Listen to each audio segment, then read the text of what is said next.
Bismillahirrahmanirrahim.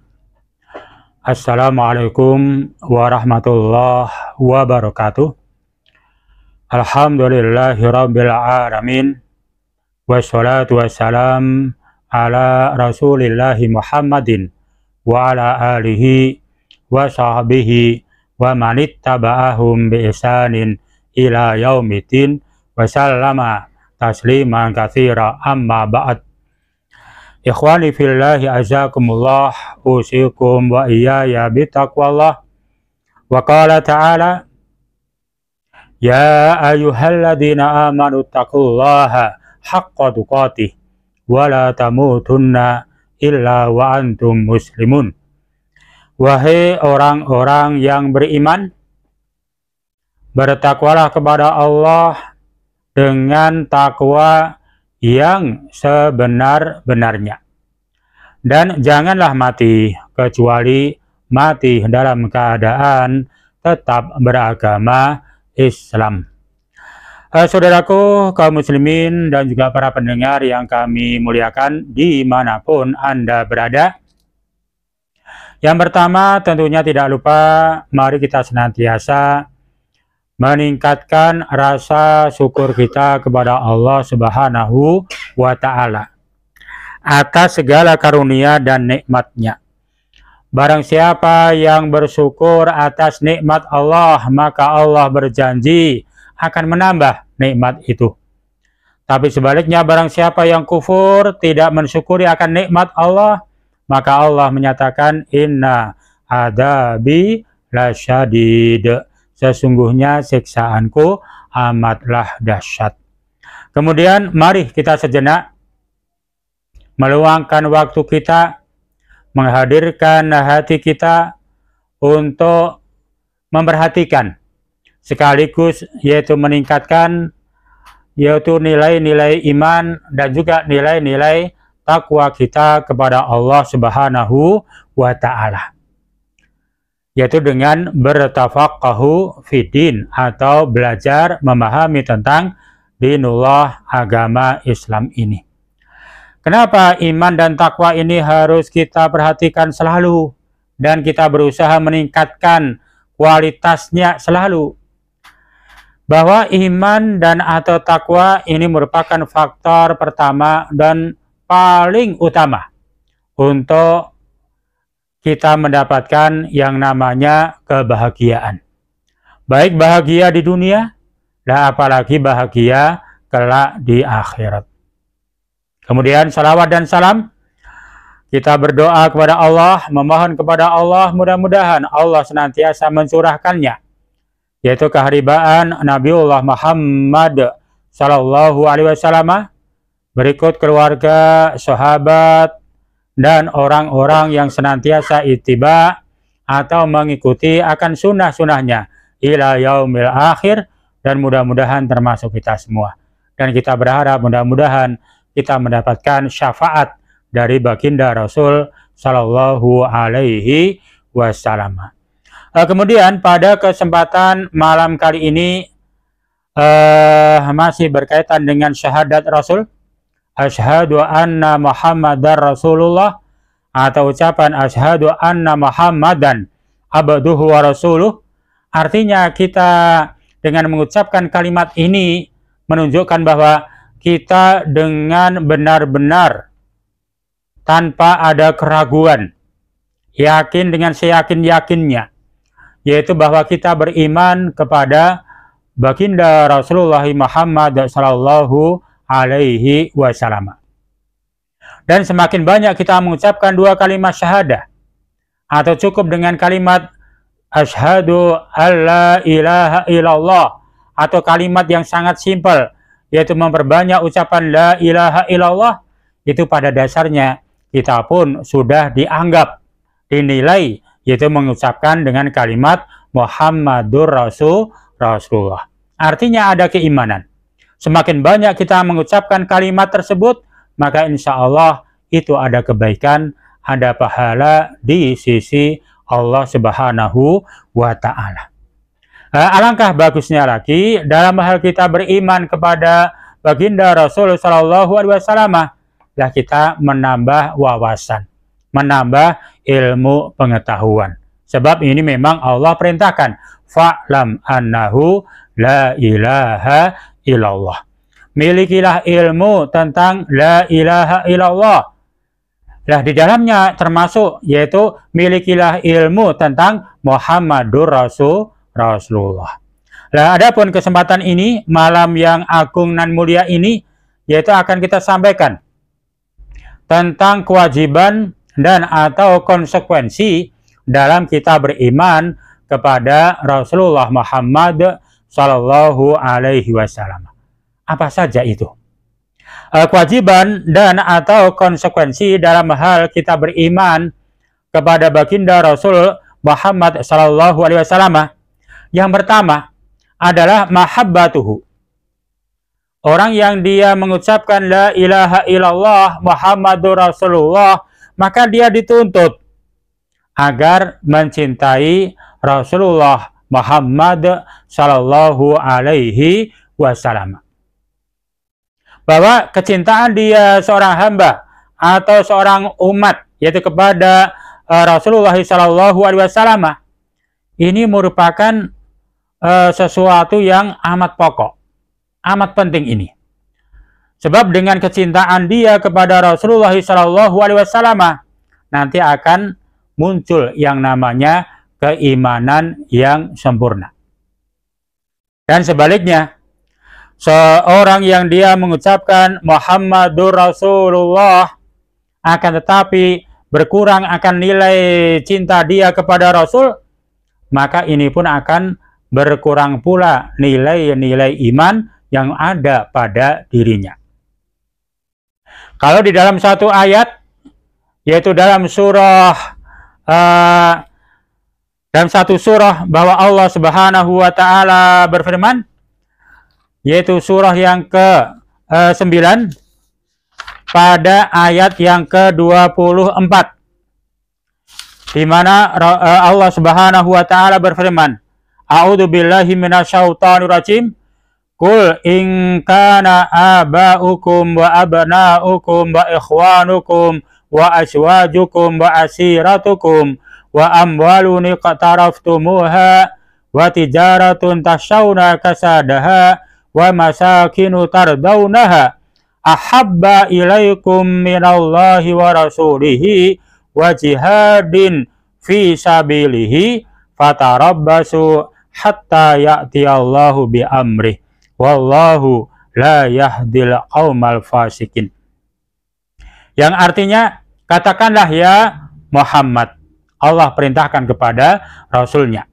Katakan ya Rasul, jika bapak-bapakmu, anak-anakmu, saudara-saudaramu, istri-istrimu, keluargamu, harta kekayaan yang kamu usahakan, perdagangan yang kamu khawatirkan kerugiannya, dan rumah-rumah tempat tinggal yang kamu sukai, semua itu lebih kamu cintai daripada Allah, Rasulnya, serta jihad di jalan Allah, maka tunggulah sampai Allah memberikan keputusannya. Dan Allah tidak memberi petunjuk kepada orang-orang yang fasik.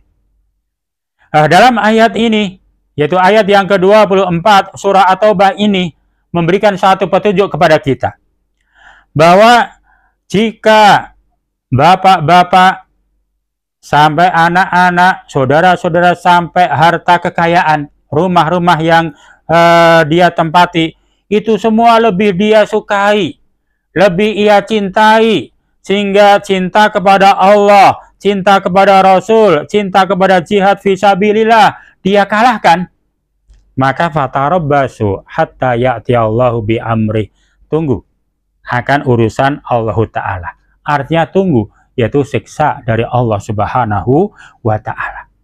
Nah, ini ayat memberikan petunjuk kepada kita bahwa cinta kepada Allah, cinta kepada Rasul, cinta kepada jihad fisabilillah ini harus diagungkan, harus dinomor satukan, harus diutamakan daripada cinta kepada bapak-bapaknya, anak-anaknya, saudara-saudaranya, istri-istrinya, keluarganya, harta kekayaan, usaha yang dia geluti, bahkan tempat-tempat tinggal yang dia sukai. Dalam ayat ini tidak disebutkan bagaimana ketika mencintai pada diri sendiri. Dan mencintai pada diri sendiri itu sama saja mencintai selain Allah, Rasul, dan jihad. Artinya nilainya sama, mencintai bapak-bapaknya, saudara-saudaranya, dan seterusnya. Maka mencintai diri sendiri pun harus dinomorduakan. Lebih mengutamakan yaitu cinta kepada Allah, cinta kepada Rasul, dan cinta kepada jihad fisabilillah. Supaya mendapatkan keberkahan. Nah, hal ini menunjukkan bahwa nilai cinta kepada Rasul akan menambah nilai-nilai iman, yaitu dan juga nilai-nilai takwa kepada Allah Subhanahu wa Ta'ala. Bahkan dalam satu hadis riwayat Al-Imam Al-Bukhari dan Al-Imam Muslim, bahwa Rasul bersabda, "Walladzi nafsi biyadihi la yu'minu ahadukum hatta akuna ahabba ilaihi min waladihi wa walidihi wan nasi ajmain." Demi zat yang jiwaku ada di tangannya, kata Rasul. Artinya demi Allah. La yu'minu ahadukum, tidaklah beriman salah seorang di antara kalian. Oh, berarti dia kafir? Bukan. Kalimat la yu'min ahadukum, tidak beriman salah seorang di antara kalian, dalam hadis maksudnya la imana kamilan, tidak mencapai iman yang sempurna. Artinya begitu. La yu'minu ahadukum, tidaklah sempurna iman salah seorang di antara kalian. Kenapa? Sehingga hatta akuna ahabba ilaihi, sehingga aku dijadikan lebih tercintai olehnya, min waladihi, dibandingkan anak-anaknya, wa walidihi, dan juga kedua orang tuanya, wan nasi ajmain, dan dibandingkan semua manusia. Artinya ketika seorang muslim dia lebih mencintai Rasul Shallallahu Alaihi Wasallam dibandingkan ia cinta kepada anaknya, orang tuanya, dan semua manusia, maka iman dia insya Allah lambat laun akan lebih sempurna. Sementara jika dia lebih mencintai anaknya, lebih mencintai orang tuanya, lebih mencintai manusia yang lain, sehingga Rasul dikalahkan, maka imannya pun belum sampai ke derajat yang lebih sempurna. Maka ketika Umar bin Khattab radhiyallahu taala anhuma mengatakan kepada Rasul, "Ya Rasul, aku mencintai semuanya, termasuk engkau. Aku lebih mencintai, tapi aku lebih cinta pada diriku sendiri, ya Rasul." Maka oleh Rasul, ya jangan begitu. Tidak boleh begitu. Engkau harus lebih mencintai aku daripada dirimu sendiri. Maka kemudian Umar bin Khattab pun mengatakan, sekarang ya Rasul, aku lebih mencintai dirimu dibandingkan kepada diriku sendiri. Demikian, kata Rasul. Itulah iman yang sempurna. Kama qala Rasul sallallahu alaihi wasallam. Ini kewajiban yang pertama ini. Konsekuensi yang pertama orang yang beriman kepada Rasul, hendaklah dia lebih mencintai Rasulullah sallallahu alaihi wasallam. Kemudian yang kedua, ittiba'uhu wa ta'atuhu. Dia beritiba, mengikuti yaitu Rasul dan taat kepada Rasul sallallahu alaihi wasallam. Dan itu merupakan konsekuensi logis. Ketika seseorang dia mencintai orang lain, maka dia akan meniru. Dia akan mengikuti yang ia cintai. Bahkan suaranya pun akan dia ikuti, dia tiru. Meniru-niru orang yang dia cintai. Bahkan gaya rambutnya, bahkan gaya kakinya, gaya bicaranya pun, karena saking cintanya dia kepada orang itu, maka dia akan selalu mengikuti, akan meniru, mencontoh. Maka seorang muslim, seorang mukmin yang dia beriman kepada Rasul Shallallahu Alaihi Wasallam, maka kewajiban dia, konsekuensi dia adalah mengikuti sunnah-sunnah Rasul Shallallahu Alaihi Wasallam dan selalu taat, yaitu kepada Rasul. Di dalam satu ayat Allah Subhanahu wa taala berfirman, "Qul in kuntum tuhibbunallah fattabi'uni yuhibbukumullah wa yaghfir lakum dzunubakum wallahu ghafurur rahim. Qul atiullaha war rasul fa in tawallaw fa innallaha la yuhibbul kafirin." Katakan ya Rasul, jika kalian cinta kepada Allah, fattabi'uni, maka ikuti aku. Tanda seseorang dia cinta kepada Allah, yaitu adalah ittiba kepada Rasul, mengikuti Rasul Shallallahu Alaihi Wasallam. Yuhibbukumullah, dan jika kalian mengikuti Rasul, maka Allah akan cinta kepada kalian. Wa yaghfir lakum dzunubakum, bahkan Allah pun yaitu akan mengampuni dosa-dosa kalian. Dan Allah Maha Pengampun dan lagi Maha Penyayang. Kemudian katakan ya Rasul, hendaklah kalian taat kepada Allah dan Rasul. Maka barang siapa jika kalian yaitu berpaling, maka sesungguhnya Allah tidak menyukai orang-orang kafir. Naudzubillah. Ini konsekuensi yang kedua. Secara global, yaitu adalah ittiba kepada Rasul dan taat yaitu kepada Rasul. Bahkan dalam satu ayat Allah Subhanahu wa taala menyebutkan bahwa yang namanya seorang Rasul itu diutus oleh Allah Subhanahu wa taala ini agar untuk diikuti. Wa ma arsalna mir rasulin illa liyuta'a biidznillah. Dalam satu ayat yaitu surah An-Nisa ayat ke-64.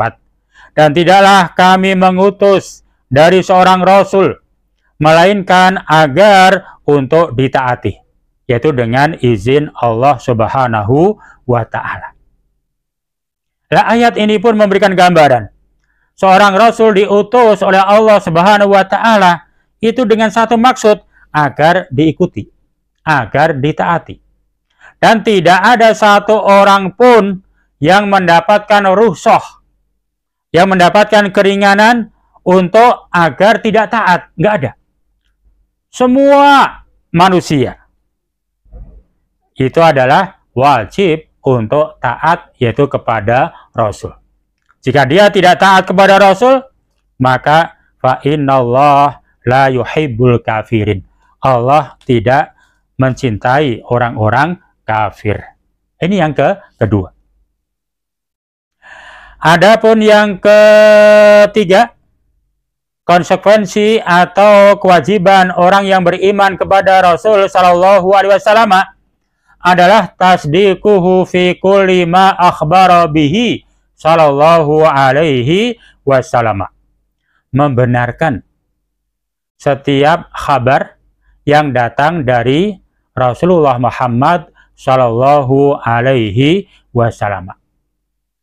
Ketika baginda Rasul Shallallahu Alaihi Wasallam memberikan kabar tentang sesuatu yang berkaitan dengan hari-hari yang telah berlalu, mungkin kejadian-kejadian sebelum kita lahir, ada kabar dari Rasul, atau tentang keadaan hari ini, di mana Rasul Shallallahu Alaihi Wasallam mengkabarkan, atau Rasul mengkabarkan tentang kejadian-kejadian kelak di akhir zaman.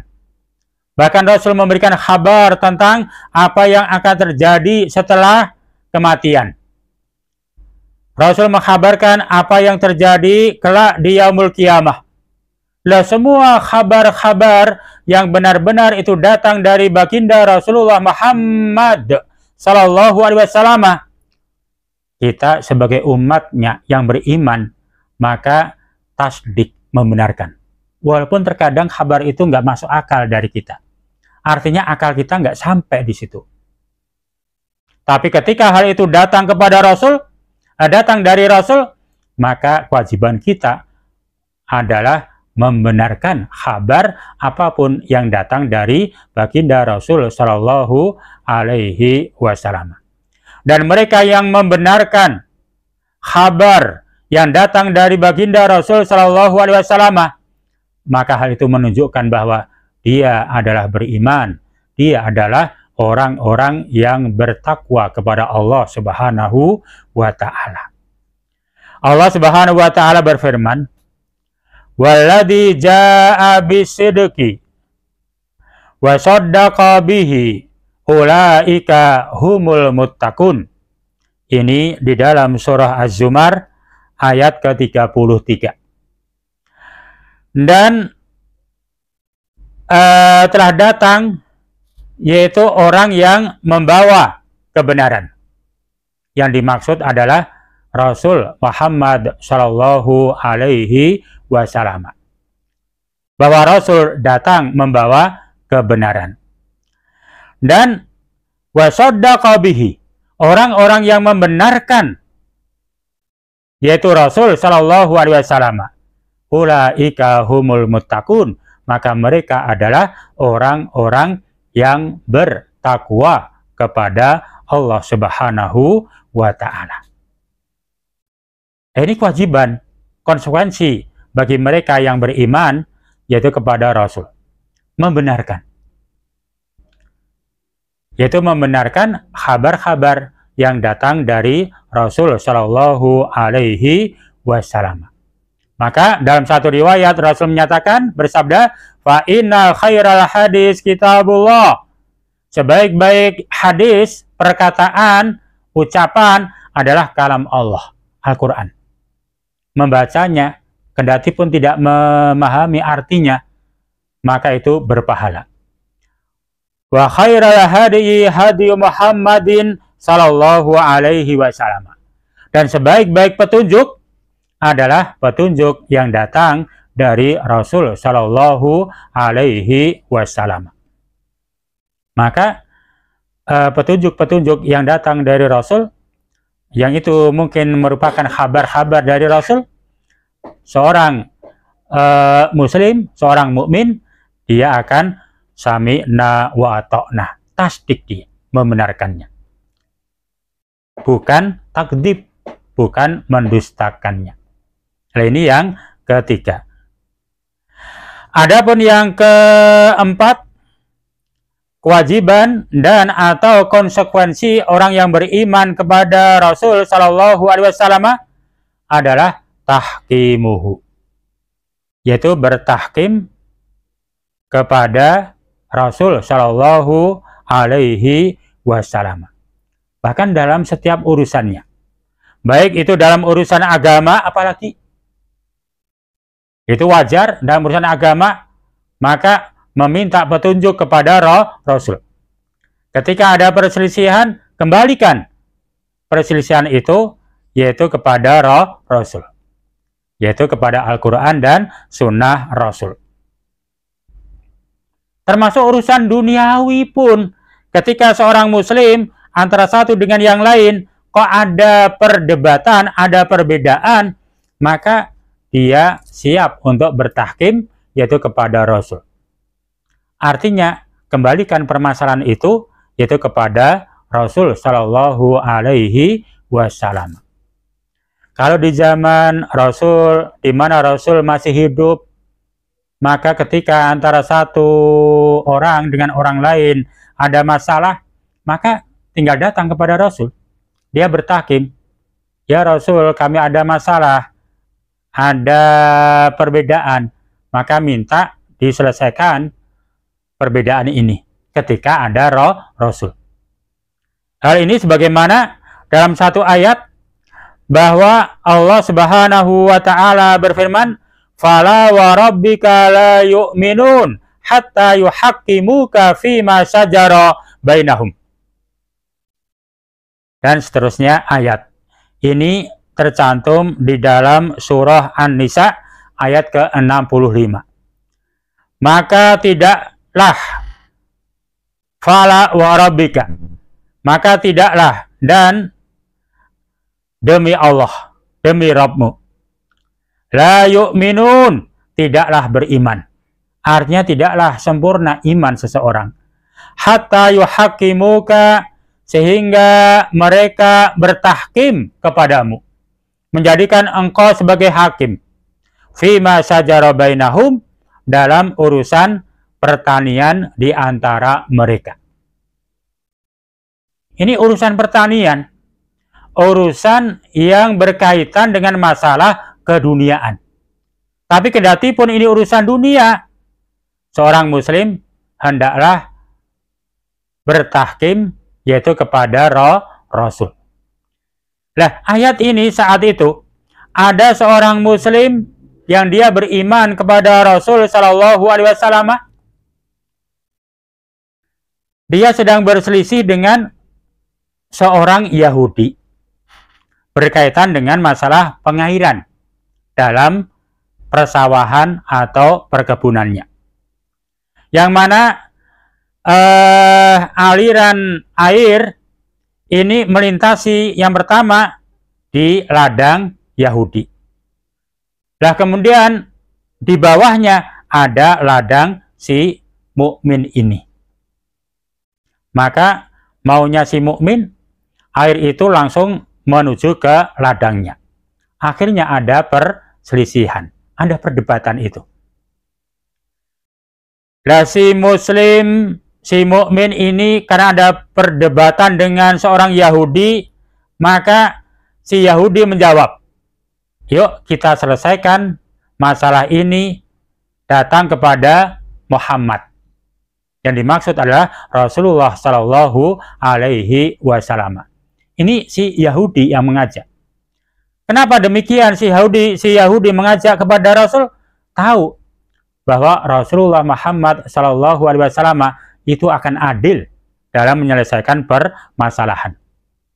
Tidak pandang bulu, apakah itu termasuk orang yang beriman kepadanya, atau apakah itu termasuk kerabatnya, apakah itu termasuk anak kandungnya sendiri. Kalau memang benar akan dibenarkan, kalau salah pun akan disalahkan. Si Yahudi ini paham persis itu. Maka mengajaknya kepada Rasul dalam bertahkim, berhukum. Tapi si mukmin, dia merasa salah nanti. Wah, kepada Rasul, wah nanti nggak akan menang. Dia mengajak kepada si pendeta Yahudi. Akhirnya masih ada debat, kemudian keduanya sepakat datang kepada Rasul. Ketika datang kepada Rasul, kemudian masing-masing menyampaikan permasalahan di antara keduanya, maka Rasulullah SAW memberikan keputusan bahwa air itu hendaklah dialirkan di ladang yang atas, milik si Yahudi dulu. Setelah penuh, baru dialirkan ke bawah, milik si mukmin. Itu keputusan Rasul. Setelah keluar dari majelis Rasul, maka si mukmin pun belum menerima. Masih ada rasa berat. Maka dalam ayat berikutnya, summa la tajidu fi anfusihim harajan mimma qadaita. Ketika Rasul sudah memberikan keputusan, kemudian jangan ada di antara mereka jiwa-jiwa yang merasa berat dengan keputusan Rasul. Sampai sedemikian. Kalau iman beneran, terima dengan ridho, dengan ikhlas keputusan Rasul. Dan si mukmin belum ikhlas, belum ridho. Kemudian mengajak datang kepada Abu Bakar. Ketika datang kepada Abu Bakar As-Siddiq radhiyallahu ta'alaan, disampaikan itu permasalahannya, maka Abu Bakar hanya menjawab, kalian sudah datang kepada Rasulullah Muhammad SAW, sudah. Maka ambil keputusan dari Rasul. Nah, ini pun belum ridho si muslim ini. Sehingga datang kepada Umar bin Khattab yang tegas dikenalnya. Ketika keduanya, si mukmin dan Yahudi, datang kepada Umar bin Khattab dan menyampaikan permasalahannya, Maka Umar bin Khattab menjawab, siapa di antara kalian berdua yang tidak ikhlas, tidak ridho dengan keputusan Rasul? Maka si Muslim menyatakan. Maka Umar bin Khattab masuk ke dalam kamar, ambil sebelah pedang, dipenggal. Ini orang yang belum ikhlas menerima keputusan Rasul. Masya Allah itu. Maka seorang Muslim, seorang mukmin yang sempurna, dia siap bertahkim kepada Rasul, kemudian dia menerima ketetapan hukum yang datang dari Rasul, bahkan wa yusallimu taslima. Dia pasrah dengan pasrah yang total. Itu tanda orang yang beriman, yang sempurna. Kemudian yang kelima, konsekuensi orang yang beriman kepada Rasulullah Muhammad SAW, yaitu adalah alla ya'budullaha illa bima syuri'a. Bahwasanya tidaklah ia beribadah kepada Allah kecuali dengan apa-apa yang telah disyariatkan oleh Rasulullah Sallallahu Alaihi Wasallam. Hal ini menunjukkan bahwa ketika kita mengucapkan asyhadu alla ilaha illallah, prinsip seorang muslim adalah mentauhidkan Allah Subhanahu wa taala dan tidak mensekutukannya. Dan ketika seorang mukmin dia mengucapkan syahadat Rasul, asyhadu anna Muhammadar Rasulullah, maka hal ini menunjukkan prinsip hidup seorang mukmin, prinsip hidup seorang muslim adalah mengikuti syariat yang datang dari Rasul Shallallahu Alaihi Wasallam. Apalagi dalam urusan ibadah. Dalam urusan ibadah, maka ibadah itu hukum asalnya haram, dilarang. Kecuali ada syariat yang telah diberikan petunjuk dari Rasul Shallallahu Alaihi Wasallam.